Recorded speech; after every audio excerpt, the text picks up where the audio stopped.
கிருஷ்ணரின் இதயம் இன்றும் உயிருடன் துடித்துக் கொண்டே இருக்கிறது என்று சொன்னால் உங்களால் நம்ப முடியுமா? மகாபாரத போரில் தன் மகன்கள் 100 பேரும் இறந்ததற்கு காரணம் கிருஷ்ணர் தான் என்று காந்தாரி கிருஷ்ணரை சபிக்கின்றாள். எப்படி என் வம்சம் அழிந்ததோ அதே போன்று உன் யாதவ குலமும் உன் கண் முன்னே அழியும் என்று சாபம் அளிக்கின்றாள். காலப்போக்கில் காந்தாரியின் சாபம் பலித்தது. கிருஷ்ணனின் யாதவ குலம் அழிந்து போனது.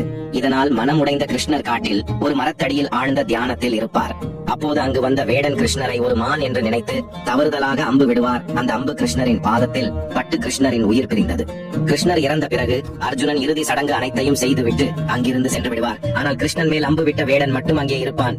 அப்போதுதான் அந்த வேடன் ஒரு அதிசயத்தை பார்த்தான். கிருஷ்ணரின் உடல் முழுவதும் எரிந்து விட்டது. ஆனால் அவரது இதயம் மட்டும் எரியாமல் துடித்துக் கொண்டே இருந்தது.